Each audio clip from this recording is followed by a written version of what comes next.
guys! Welcome to my channel. In today's video, I'm going to show you what's in my bag.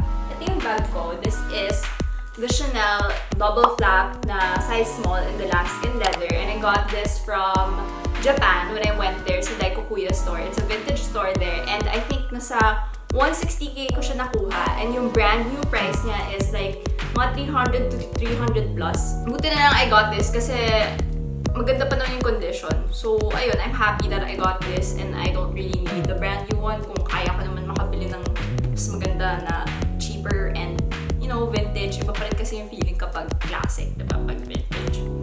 Ito na. Inside my bag, yung essentials muna yung unahin ko, which is my phone. This is the iPhone 10 and yung case niya, I got this from Japan din in their electronic building sa may Osaka din siya. What I like about this is that yung mga jewels niya ang cute. Tsaka yung pink. I really, really love pink. Kaya I got this. And also, yung shiny parts niya. Sobrang wala lang, parang makikita ko agad yung phone ko pag misplace ko. Kaya I got it. And then, this is my Gucci card holder kasi hindi kasya yung wallet ko inside. So, ito na lang yung dinala ko. And, inside, may BPI credit card ako.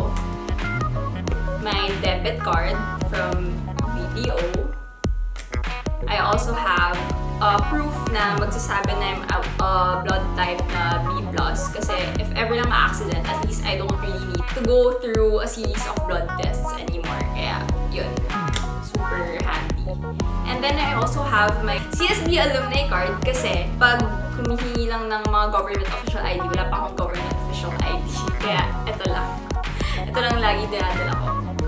And then I also have my beauty addict card from Stans kasi I love makeup and sayang kasi kung bumili ng mga makeup doon, may points pa rin dito.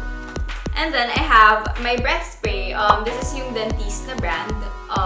Usually, ginagamit ko to kapag marami ako nakakain in the day, tapos sunod-sunod yung gimmicks. Syempre, kailangan fresh pa rin yung breath ko.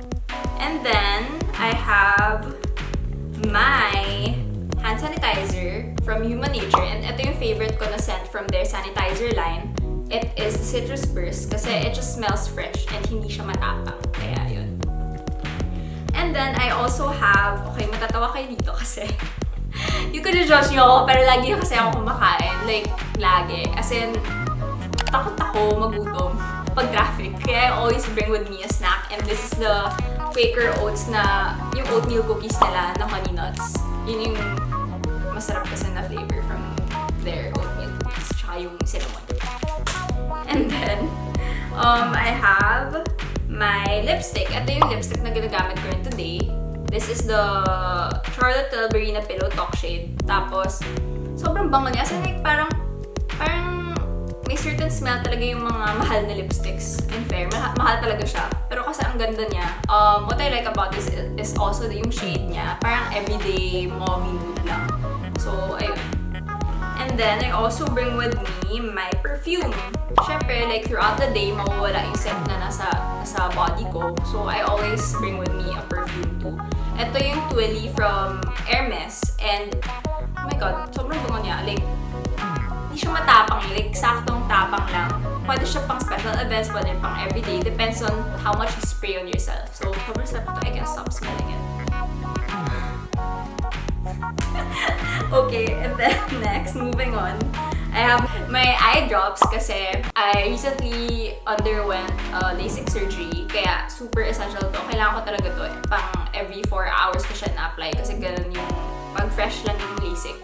Ganun talaga yung effect. Like, sobrang nagda-dry yung eyes ko. And then, I also have my AirPods. Yung AirPods kasi, I always use this kapag traffic or like yung phone ko hindi compatible sa Bluetooth. Like, ang hassle mag-connect pa. Eh, ang dami kasi nagko-connect sa car namin. Tapos yung aux cord, minsan hindi siya compatible din. Like, yung aux cord mismo yung sira. So, yung phone ko, walang choice kundi mag-connect na lang dito, diba? So, yun. This is the first gen lang pala, by the way. And then, I also have, okay, this is an every girl's essential. This is the PH Care Feminine Wash. Yung girls na makagets nito kasi in case lang na hindi pa nag-ginom sa bahay, tapos buong araw wala sa bahay. Siyempre walang choice, di ba? Kailangan mo talaga pumunta ng CR and you know, you have to be hygienic. So, yun, PH Care is the way. So, yeah, that's it. That's everything inside my bag. Yun lang, wala nang laman. And yun, I hope you guys enjoyed this video and comment down below if you guys want me to do something else again for the next video. So yun, thank you for watching. Bye!